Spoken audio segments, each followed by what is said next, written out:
Hello, and welcome to another episode of the William Branham Historical Research Podcast.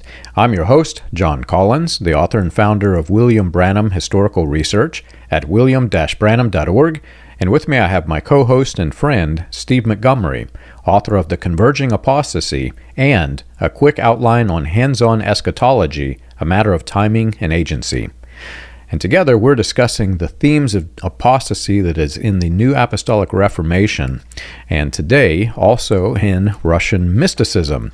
There's so many wide varieties of topics that we cover, Steve, and the last one we did, Russian mysticism, it threw me a bit off kilter because it's something I've wanted to study and haven't really dive too deeply into it, but now you're diving even deeper and you're making my brain get some exercise, so I thank you for that. But I'm excited today to talk more about the Russian mysticism. Yeah, good deal, John. And for you guys that don't know John's skill set, other than being a researcher, he's quite a computer fella.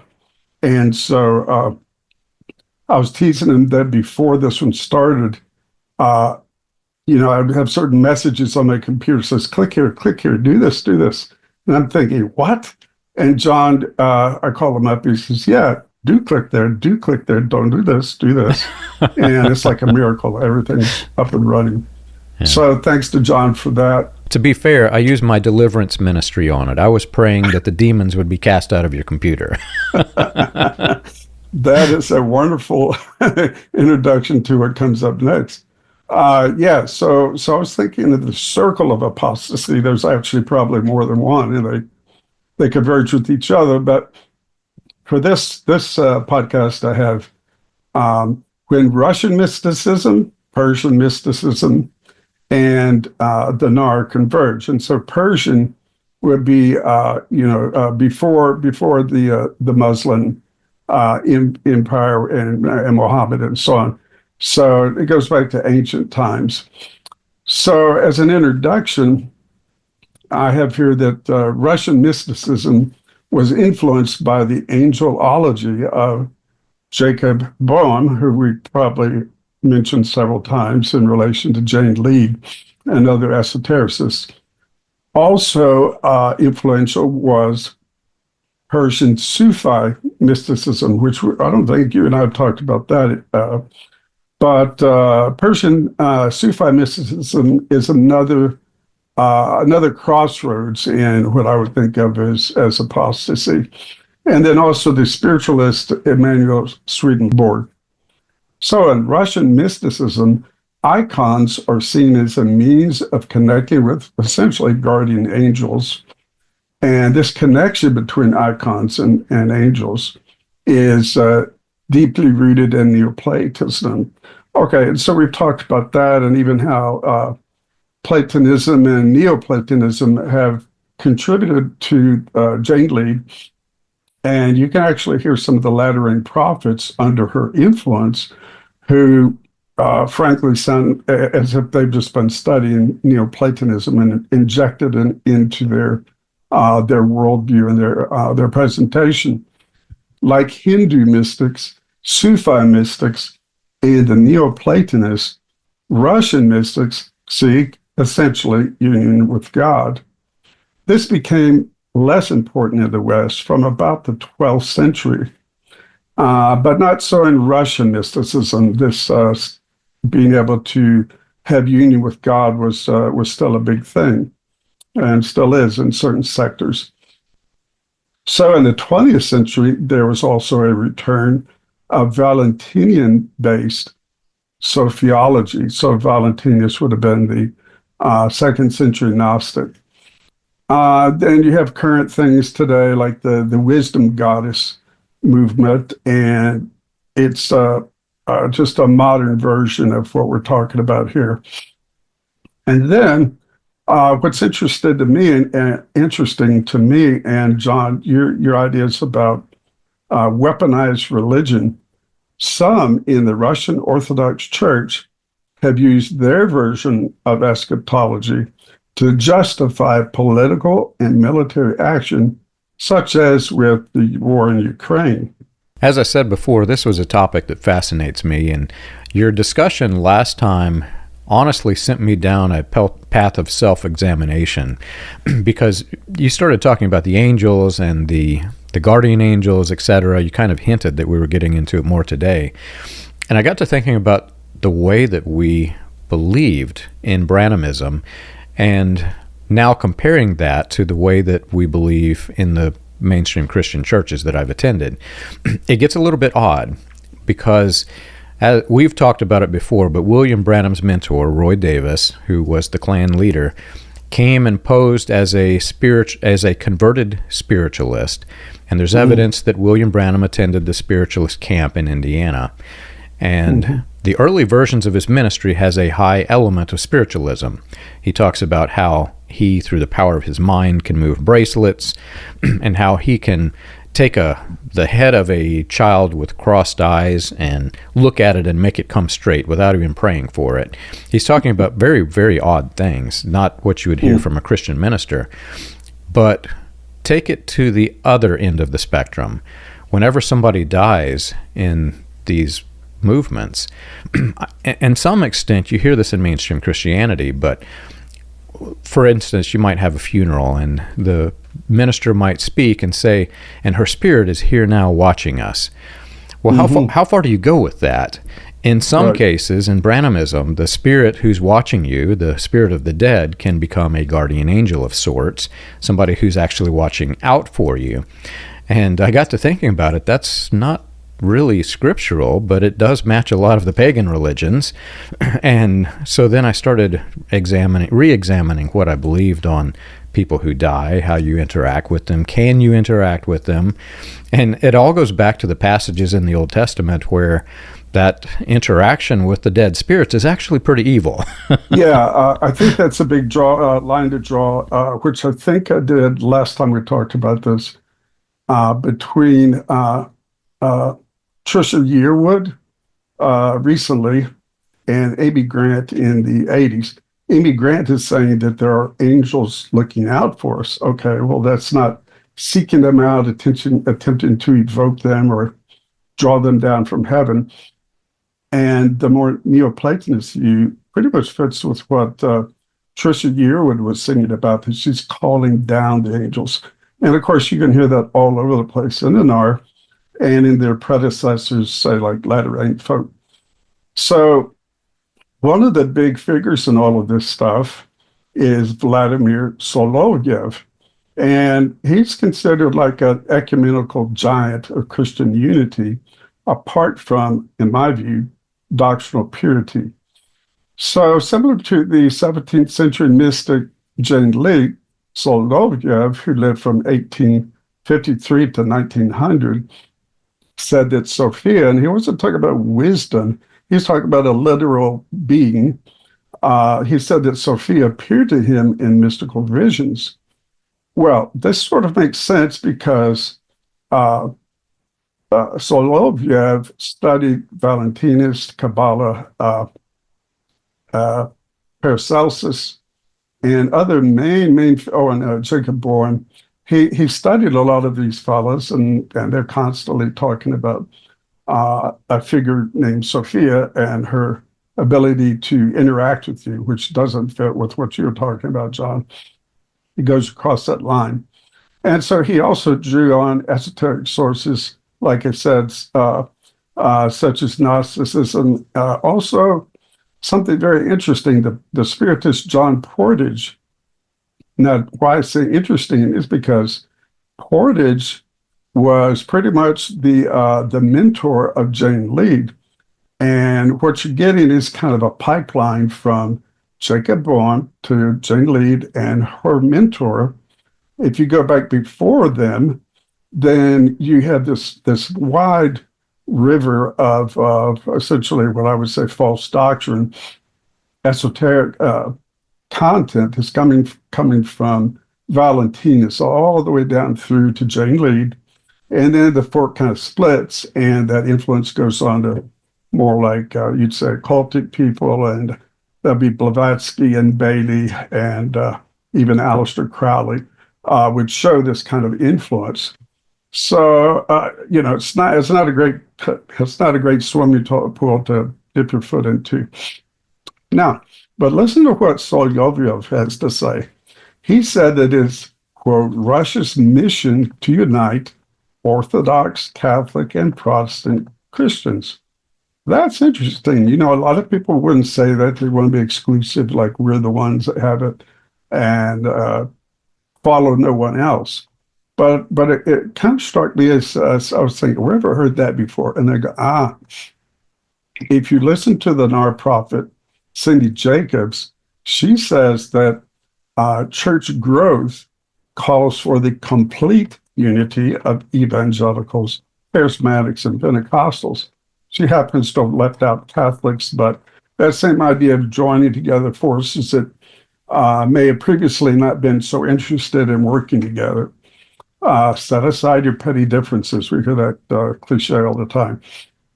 Oddly enough, but not to me, or maybe not to you, John, this version of ecumenicalism is also reflected in the esoteric world through the New Age writings of Alice Bailey.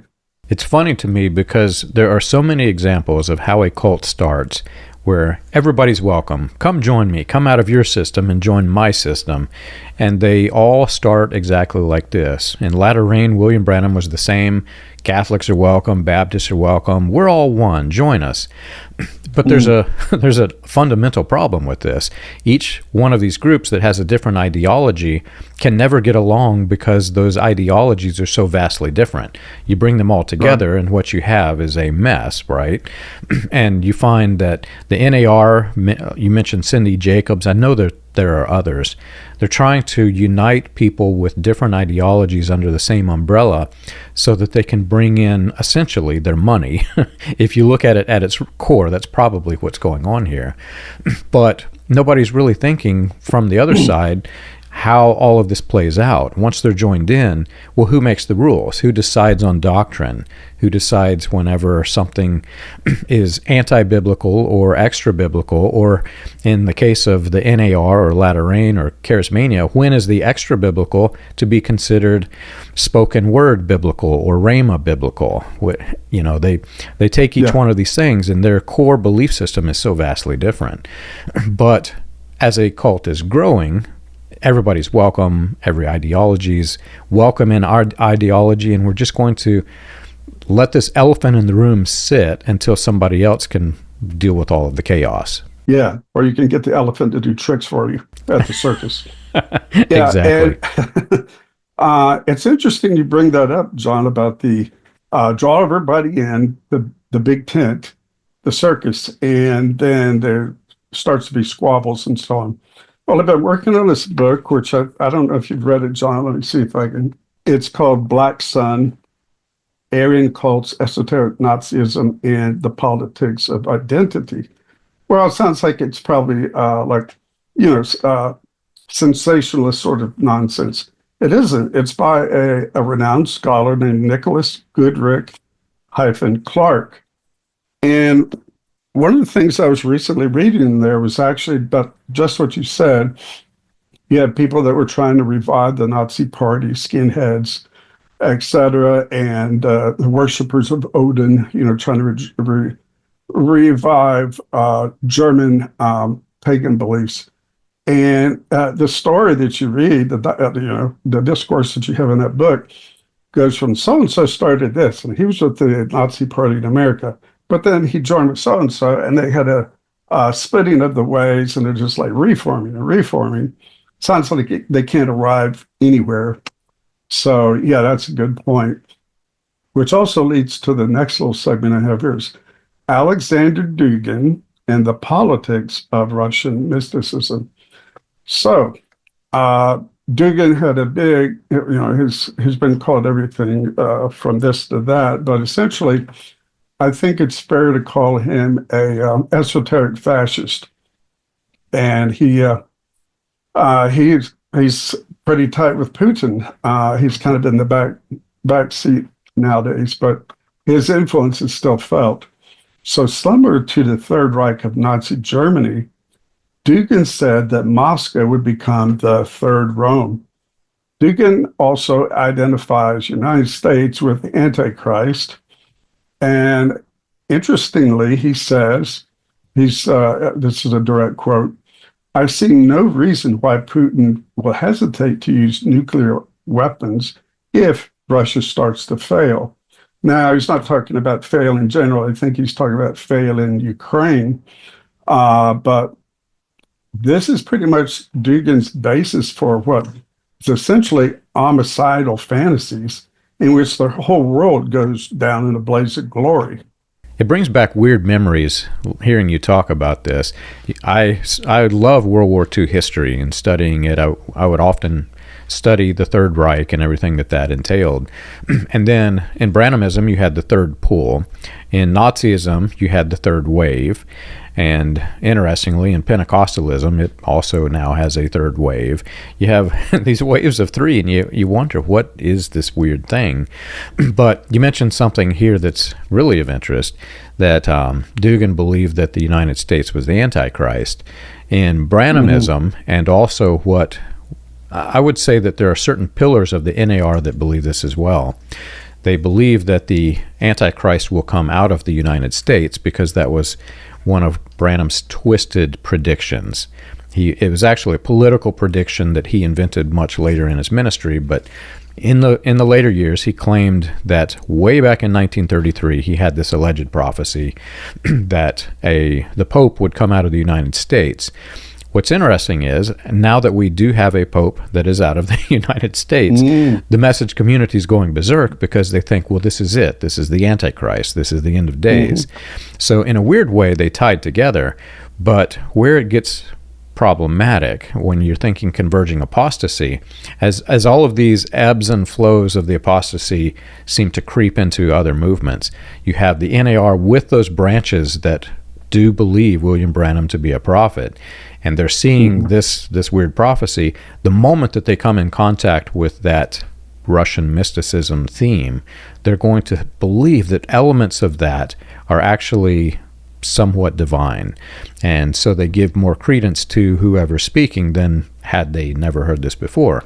So as this all is weaving together, it weaves into this weird mess that's really difficult to even untangle. Yeah, the part about that weaving together is, people like Richard Spencer, just basically white supremacists, have in the last 10, 15 years had this connection that Russia is no longer the evil empire over there that we're opposed to, the communists, but actually it's a bastion of white power, and we will somehow work together with them. And, that kind of ebbs and flows depending on what's happening in American and Russian politics. But basically there is an undercurrent of what you're talking about is what I've seen also. So another thing that I came up with was I ran across this name, Nikolai Berdyaev, and Russian mysticism. Okay, Berdyaev happens to be another person who Putin really favors. He thinks he's great. So to me, this becomes another fork in the road of apostasy. So Berdyaev lived from 1874 to 1948. So what did he believe? We see a little bit about this, a condensed version in his so-called The Truth of Orthodoxy. And he's kind of meaning Russian mysticism out of one side of his mouth and Russian Orthodoxy on the other side. So in this, Berdyaev essentially shows his version of what I always call hands-on eschatology, meaning God should be in control at the end of times. However, a lot of folks that we're keeping track of disagree. They think that they're going to be ones to turn the tide. So sounding like the NAR, Berdyaev said, quote, "Unlike Catholicism and Protestantism, Russian Orthodoxy's eschatological anticipation of an outpouring of the Holy Spirit will result in the transfiguration of the world." So that the eschatology is not exactly what a lot of other folks would say, like what he says. Protestants and Catholics would normally not agree. However, the NAR would in a lot of ways. So in agreement with this other fellow, Solovyev, Berdyaev said, quote, Russian Orthodoxy's more pure form of Christianity is a good basis for unity. Yeah, let's have unity, but let's do it my way. And so, yeah, that's pretty hypocritical. And I think of that as like the avaricious Nardum, which seeks to pull in all Christians under its elite rulership. And according to Berdyaev, Russian Orthodoxy promotes universal salvation and the deification of both man and the cosmos. Well, now you're getting into some esoteric territory, and you're getting into some areas, maybe like Origen and other theologians that were very, very controversial in these sorts of matters. Also, like Jane Lee, Berdyaev believed in the possibility of salvation for those who have died in a state of sin. So here's where it gets really scary for me. And the irony is that today, while we're recording this, even though it will come out much later, President Trump is meeting with President Putin, and the whole world is watching this thing. Most people who are Americans are watching this in terror, those who are not in the MAGA crowd, because they're seeing President Putin, who has just been bombarding Ukraine for no apparent reason other than what appears to be a land grab. And the fact that President Trump is entertaining it, a lot of people are really skeptical of this meeting. And why was not, the leader of Ukraine, the one who's being attacked, why is he not into this forum? So while the world is thinking that, now you have this weird foundation where the people who are influenced by Branhamism and apparently these streams that you're mentioning, it's not so bad that you do this. If it's for the end, the ends justifies the means, basically. If I can conquer the world, repurpose the world to my own utopia, then it's a good thing. There will be some growing pains when we get there. Many, many people will die while we get there, but the end result is we will end in utopia. And if you really look at its core, I know that Branham did not teach that we should invade countries and this sort of thing, but what he did teach laid the foundation for what we see in this, in that the path to its logical conclusion, as people in the NAR are starting to make, if the Antichrist is coming out of Russia and this whole world is going to be repurposed for our domain, for our dominion, somehow we have to achieve that dominion, and there will be a time where there's a battle and many people will die, and this is a good thing. It is a good thing that people will die. That's where it gets really scary, because in a normal church that's not part of this movement, not part of this cult, you would never think this way. This is horrific that you think this way. And you look back into the 60s, you look at the white supremacists, the things that they were teaching in Christian identity, and you can expect somebody who's domestic terrorist or even actual terrorist, global terrorist, to think this way. But now we're talking about Christianity thinking like terrorists, and it's horrifying when you think about it. Yeah, that reminds me of the time that I talked to Bill Britton's daughter, Becky, and she was telling me that she felt like, oh no, my dad never taught anything about what I call the sacred purge or taking dominion. She says he was just trying to preach the higher spiritual life of sonship. And so I made a few quotes from his books and told her that I had interviewed a couple of associate pastors at Bill Britton's House of Prayer church.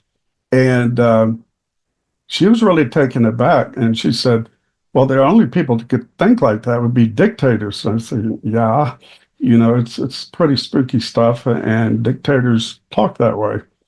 So I actually ran into a new name for me in this search. As his name is Henry Corbin, and he was French, so I think it's Henri. Forget it. I don't know what to say about his last name. And his connection with Russian mysticism. So Corbin was a true scholar. I forgot how many languages he could speak and write in. He was very, very well read, but he kind of got the mystic bug. And where did he get that? Well, he got it from this fellow, Nikolai Berdyaev, the Russian mystic. Corbin lived from 1903 to 1978. So the Russian mystic Sergius Bulgakov which was 1871 to 1944, also influenced Corbin. From this influence and his studies of Persian mysticism, Corbin developed what he called Shiite sophiology. Now, sophiology has mostly been seen as a Russian movement in the late 1800s, early 1900s. So this connection where it's already a convergence, he's taking Shiite concepts from Persia, and that goes into Sufism, which is their form of mystic practices, and connecting it to what's more essentially a Russian phenomenon. So I kind of wrapped it up like this with him. I said Corbin in a nutshell, and this is if I could highlight this and put it in bold red ink, I think you would hear where this connects with an awful lot of previously discussed forms of mysticism and even downright occultism. So Corbin said, quote, "The celestial hierarchies of the great Neoplatonist Proclus, as well as those of Valentinian Gnosis and Islamic Gnosis, lead to angelomorphosis, aka union with one's angelic heavenly counterpart." That's what he said. So there again, yeah, that does go into the thing that you were thinking that we might get into. And so I would love to avoid this topic, but it shows up again and again and again. Anytime there's some kind of idea about becoming perfected, set apart, the elite, or even for some folks, immortal and divine, the angels quite often get shuffled into that conversation. So Corbin was introduced to another core belief for many Persian Shia, and it's similar to what the New Age writer Alice Bailey's idea said about the reappearance of the Christ. And what he learned about is called the reappearance of the hidden imam.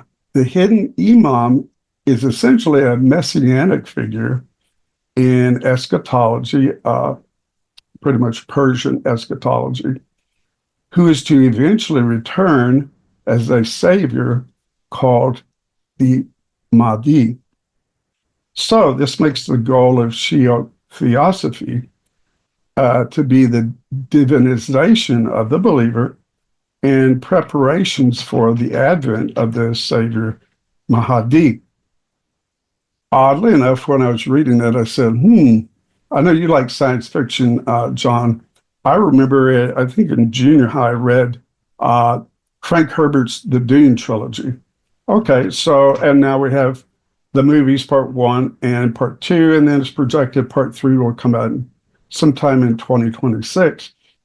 But the interesting part of this is the central character of Dune is Paul Atreides, and he becomes the Mahdi to the desert-dwelling Fremen. It's just like The Matrix. Many good stories are built on the same exact themes that we're talking about, the cults and the world of cults.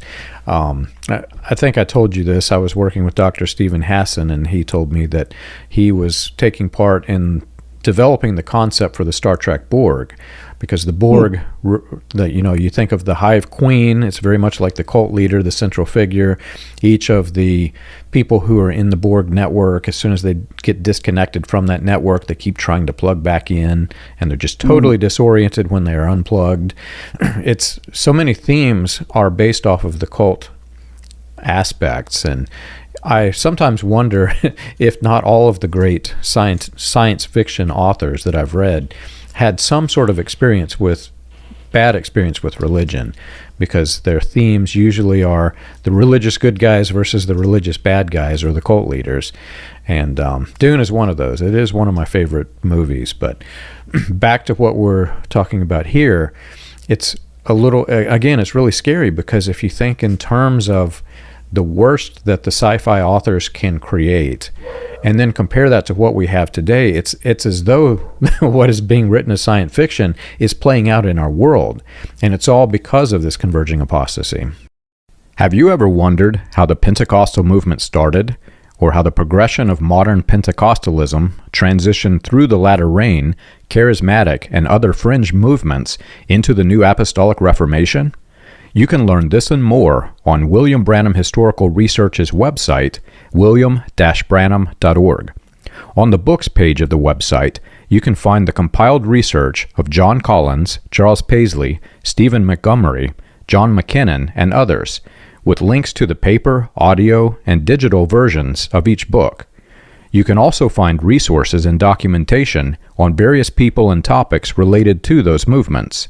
If you want to contribute to the cause, you can support the podcast by clicking the Contribute button at the top. And as always, be sure to like and subscribe to the audio or video version that you're listening to or watching. On behalf of William Branham Historical Research, we want to thank you for your support. There's a fellow who wrote the book on, what did he call it? The Adjustment Bureau, something like that. And it's purely based on the influence of Theosophical Society and the notion that there are ascended masters, kind of leading us and guiding us and revealing revelations to prepare for our encounter with the Christ. So, and then another guy came up who I'd never heard of, and that's Shihab Surawardi and Jacob Boehme, who I've heard of quite a bit. And these both became backdrops for Corbin's thought. So here's where it comes down to convergence. Corbin wanted to unite Russian Orthodoxy and mysticism with Islamic mysticism. That's kind of a tall order, but in 1939, he moved to Istanbul and studied the works of the Iranian mystic Surawardi. That goes back a long way because he lived in 1155 to 1191. And Surawardi was the founder of a sect or a philosophy called Illuminism, which was based almost entirely on Neoplatonic theurgy. And of course, theurgy is the drawing down of spirits, and you can command them. They can give you insights and whatever you want to do with them, I suppose. He said that those illuminated by these lights of light are to become the rulers of the universe, and whatever these elite command will be obeyed. Well, we're talking about stuff, back in the 1100s, and yet that kind of flows off the tongue, like what I hear NAR prophets talk about, commanding angels to do this and that, and so on. Both Surawardi and Boehme blended spiritual traditions. In Surawardi's case, that was the mixing of Platonism and Iranian Sufi mysticism of the 10th century. In Boehme's case, he drew upon alchemy, Kabbalah, and the writings of Paracelsus. Both of their syncretic mythologies highly influenced Corbin. So here's a way that this kind of panned out. Corbin said that if the spiritual seeker is having trouble uniting with their so-called celestial partner, then Al-Kurdi, aka the Green Angel, yes, that's what he called it, would act as a spirit guide to assist them. With this help, you could become connected to the godlike characters, and you already mentioned it, John, of Corbin's multiverse. Okay, who are those characters? Well, one of them that can guide you into all truth is Hermes Trismegistus, who supposedly coined the very famous occultic phrase, as above, so also below. Samael, the demonic seducer, who in the occult world is favorably associated with Lucifer, and also in the occult world, esoteric Christianity, you get the Lucifer-like Sophia of Valentinian Gnosticism. I tell you, this episode has got my head going all kinds of different directions. You're talking about Dune and hijacked my thoughts. I was thinking about Dune while you were talking and totally missed. And then you said lights of light or something like this. There's a cartoon from I think it's the 80s, where this guy wielding a sword says, "Lords of Light," and starts fighting the bad guys. Well, what's funny is, as my mind was hijacked there, then you pulled it back by talking about the color, the green angel, and that green spirit, because this is something that I never understood when I was in Branhamism. Then after I left, it makes even less sense, and I don't know what really to make of it, other than maybe it is coming from this flow of this converging apostasy. But William Branham, when he would talk about the spirit that came near to him when he was doing his alleged healing, and as you know, he claimed this to be the presence of an angel. And we also know that in IHOP KC, Bob Jones, Todd Bentley, many of these other guys, they claim that they have Branham's angel. Well, Branham claimed that his angel was a greenish color. There's this greenish glow that would come when the presence come near. Interesting.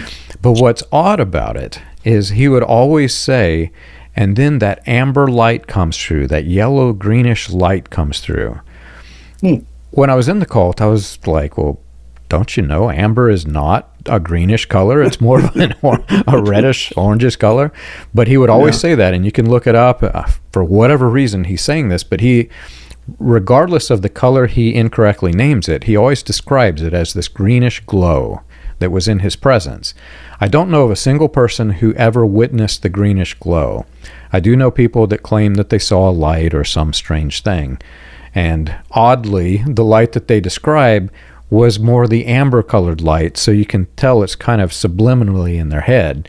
But the green one, I've never met anybody who yet has been this presence. So we have listeners who believe that William Branham was truly tapping into demonology to do what he did.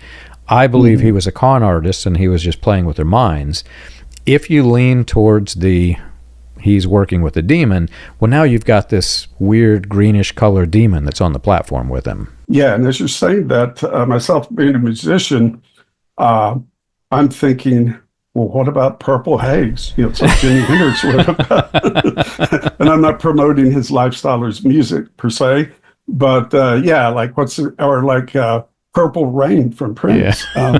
I began to see something, and I thought, well, apostasy converges, but it also metastasizes. Okay, so the idea of like a cancer. So like Nikolai Berdyaev, the founder of Russian Cosmism, that was in 1827 through 1903, Corbin also called for a utopian collective action. So he's not leaving that in the hands of God or some spiritual forces. He's saying, let's get this done. And why did he want to do this? Because he wanted to, quote, resurrect the dead and then be able to achieve self-deification. That theme actually has come through Alexander Dugin. He also talks about bringing back it's like the ancestor worship almost. It's like a pagan ancestor worship. And they will be the ones that are the spearhead of carrying out the judgment day. So like the NAR and Sergius Bulgakov, Fedorov emphasized bypassing all dogmatic divisions through a shared eschatology. So there's where, if there's any hope, or it's not a good hope, but if there's any hope these guys can count on of working together, it's okay, you guys believe that, that's not that important, but yeah, we're going to take over and we're going to get rid of all these liberals and others that are, and the Jews and so on. So another person who influenced Corbin was Joachim of Fiore. He lived from 1135 to 1202. There could be a long discussion about him, but I mentioned him one or two times before. But he influenced Corbin by promoting a new era of the Holy Spirit, aka Christianity of the Third Testament. He said the first one was the Father, the second one was the Son, the third era, the Christian church will be the Holy Spirit, and it will do everything that the manifest sons of God later were to say. So, oddly enough, he also influenced in some interesting ways Christopher Columbus. And he influenced most definitely the ideas of the Third Reich, being that Third Testament, although he wasn't, as far as I know, a racist and didn't hate Jews. Like Jane Lead, this is one I would maybe present this to you later to maybe do some co-research on this fellow. Alexander Tuberovsky said that all sinners and non-Christians will be made spiritual, incorruptible, and therefore glorious. Like Jane Lead and those she influenced in the latter rain, Tuberovsky also said that the church on earth, the militant church, will merge with the heavenly church. That is almost, well, it's not a direct quotation, but it is stated in such a familiar way that you hear from Bill Britt and Rolf Cronquist in the latter rain, and also from Jane Lead. She specifically says things like this. And you hear things pretty close to that in the NAR. So similar to Alexander Dugin, Tuberovsky also compared Russia's great patriotic war in Ukraine to the Passion of Christ.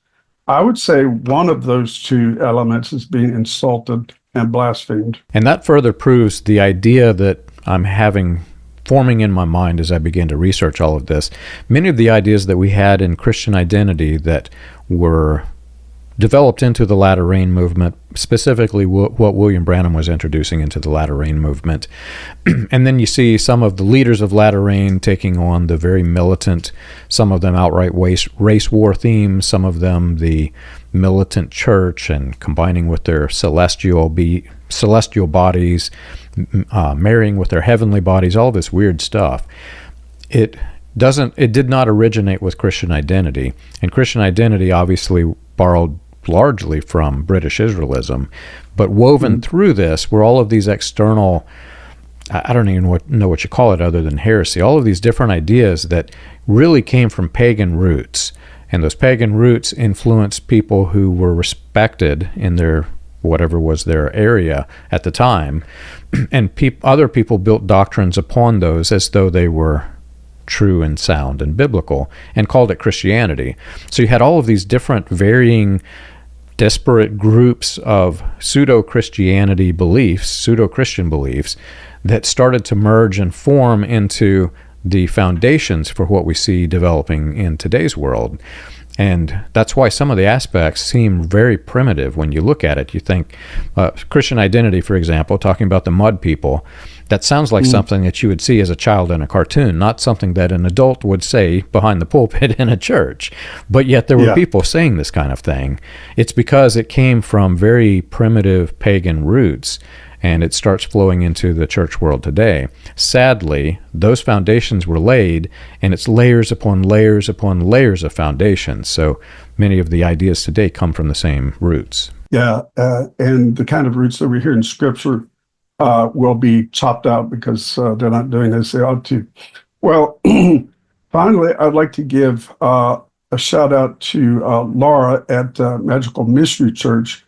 She's been taking segments of my my Converging Apostasy and some of the things that I've written about, and she's reading through them and giving explanation. I think she does a good job, and she has a interesting way of presenting things, John. She's got a sense of humor. So this next segment, I call it, "And Now for Something Completely Expected." So that, it sounds almost like what you'd hear from Monty Python, but reversed. So I found this document, and I said, "Oh yeah, now we're getting somewhere." This is an article. I couldn't find the date of it because it was translated from Russian, and they didn't decide to put that in there. But in English, the title is "The New Apostolic Reformation, NAR, and Russian Orthodoxy," in quotations, "as a political weapon, how the new U.S. government aligned with Russia on the basis of religious fundamentalism." This is by Mariana Bezula. And I think if you did a search on that one, it comes up, and her ex, used to be TikTok, or I forgot. I'll never use all that stuff. But you'll find it. And she says some obvious stuff, but it's good that she's noticing. She says there are ideological parallels between the NAR and so-called Putin's orthodoxy. In the NAR, she says Trump is God's chosen one, fighting against satanic globalists.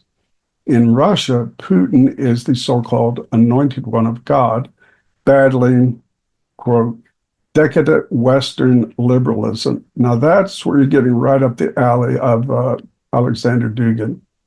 Then she says, both the NAR and Putin's orthodoxy use religion as a tool for political mobilization and aim at replacing democracy with theocracy. John, I think you're going, yeah, heard that one before. In the U.S., they have apostles and prophets. And she says that in Russia, they have a so-called Tsar Putin. But the goal of both is the same.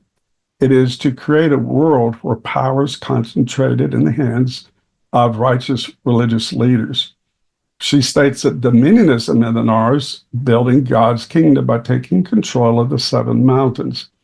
In Russia, dominionism is manifested in the concept of, quote, Holy Rus.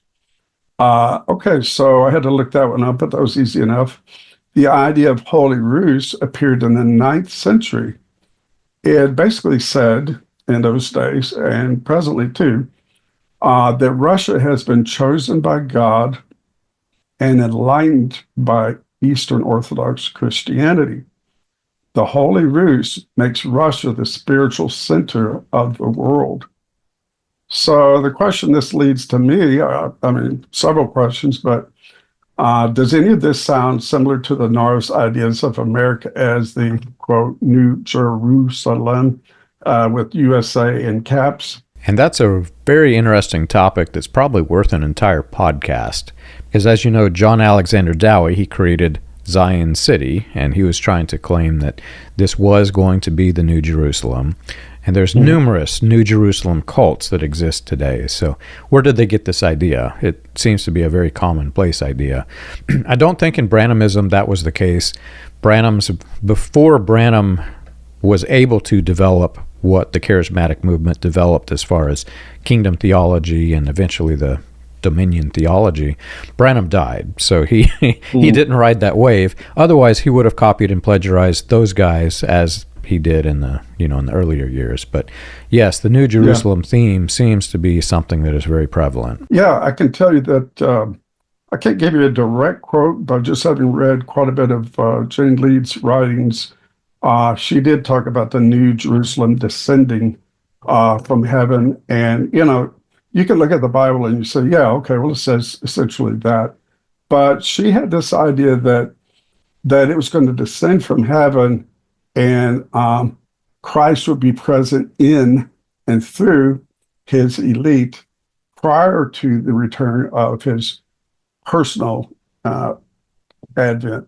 So, yeah, decided that there's going to be this empowerment. And the fellow I mentioned earlier, Joachim de Fiore, he talked about this too. And so there's this Shekinah glory, as some would call it, the parousia, as the Bible would use that Greek word.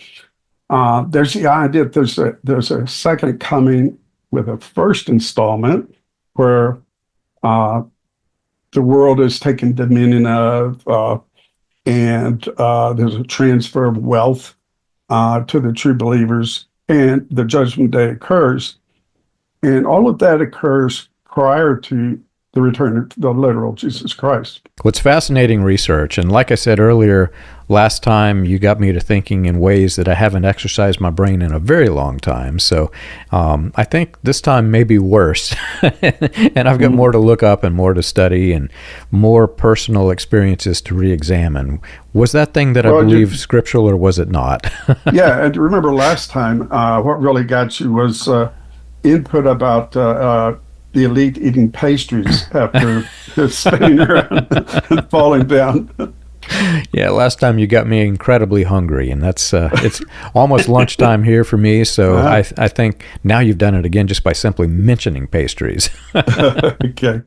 Well, John, if I can give a plug for the next time, I don't know when we're going to do it. I think I know, but I found some very interesting documents about the latter rain, their influence in Ghana, and how there was a melding, which a lot of people might think would happen. It did.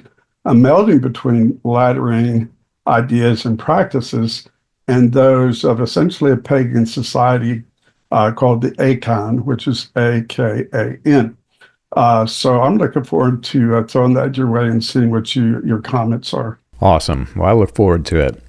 If you've enjoyed our show and you want more information, you can check us out on the web. You can find us at william-branham.org. For more about the dark side of the New Apostolic Reformation, you can read Weaponized Religion, From Christian Identity to the NAR. And for more about the Converging Apostasy, you can read the book, The Converging Apostasy. And also, you can read a quick outline of hands-on eschatology, A Matter of Timing and Agency.